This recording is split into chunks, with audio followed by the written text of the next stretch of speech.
اچھا، ایک اس کے بعد نمرود جس نے حضرت ابراہیم علیہ السلام کے لیے آگ جلائی تھی اور اس کے اندر حضرت ابراہیم علیہ السلام کو اس نے ڈالا تھا، تو اس کا ایک قصہ لکھا ہے کہ نمرود کی ایک بیٹی تھی، اس کا نام تھا رعزہ، را عین ضاد ہے، رعزہ، یہ اس کا نام تھا، یہ بیٹی بھی تھی۔ تو جب ابراہیم علیہ السلام کو آگ میں اس نے ڈال دیا، ابراہیم علیہ السلام تو جا کر آگ میں بیٹھ گئے، ان کو تو آگ نے کوئی اثر ہی نہیں ہوا آگ کا ان کے اوپر۔ تو یہ چھت کے اوپر کی جانب سے آئی اور زور سے آواز دے کر کہا کہ حضرت ابراہیم علیہ السلام تک آواز پہنچ گئی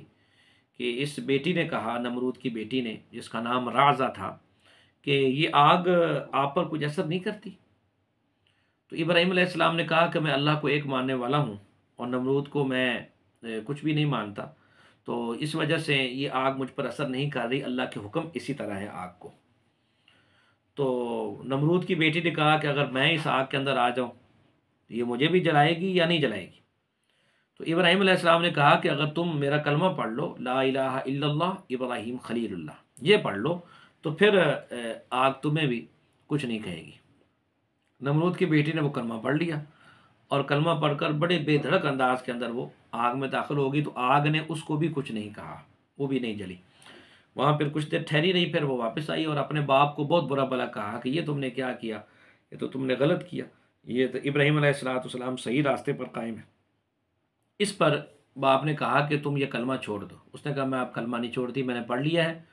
تو اب میں اس کو چھوڑنے والی نہیں ہوں۔ اس پر اس نے کافی سختی کی، آگے مختلف روایات ہیں، اس کو سزائیں دی گئیں، اس کو بہت بڑی جو ہے وہ مصیبتوں سے گزارا کیا، بالآخر وہ اس دنیا سے چل بسی۔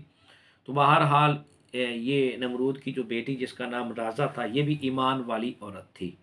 تو ایمان والی عورتوں کا میں ترتیب کے ساتھ تذکرہ چل رہا ہوں، تو اس کے اندر اس کا تذکرہ بھی بڑا ضروری تھا۔ روایات میں اس کے اور بھی اس کے بارے میں ہیں، وہ بھی انشاءاللہ تعالیٰ آگے کسی اور موقع پر وہ بھی میں آپ حضرات کے سامنے اس کے کچھ قصے ہیں وہ آپ حضرات کو بتاؤں گا انشاءاللہ تعالیٰ۔ اس کے ساتھ ساتھ حضرت لوط علیہ السلام کی بیٹیوں کا تذکرہ وہ میں ضروری سمجھتا ہوں کہ اس کے ساتھ ہی کیا جائے، کیونکہ لوط علیہ السلام رشتے کے اندر ابراہیم علیہ السلام کے رشتہ دار بھی تھے اور یہ دوسرے علاقے میں رہتے تھے۔ تو وہاں پر جب حضرت لوط علیہ السلام کو پتہ چلا، وہ تفصیلی قصہ تو حضرت لوط علیہ السلام کا قصہ میں نے کبھی بیان کیا، تو اس کے اندر وہ میں تفصیلی قصہ سناؤں گا کہ عذاب کیسے آیا، کیسے انہوں نے اپنی قوم کو دعوت دی اور پھر ان کے اوپر عذاب کیسے آیا، وہ تو ایک علیحدہ قصہ ہے۔ یہاں صرف اتنا ذکر کرنا ہے کہ جب اللہ تعالیٰ نے حکم دیا حضرت لوط علیہ السلام کو کہ آپ اپنے گھر والوں کو لے کر یہاں سے روانہ ہو جائیں، تو آپ کی بیٹیاں آپ کے ساتھ تھیں، اور یہ بیٹیاں پکی ایمان والی تھیں، بڑی پاکیزہ اور پاک باز تھیں، حضرت لوط علیہ السلام کو اللہ کا نبی اور پیغمبر ماننے والی تھی۔ یہ بھی آپ کے ساتھ ہی پھر وہاں سے علیحدہ ہو گئی تھی، اور جس وقت قوم کے اوپر عذاب آیا تھا۔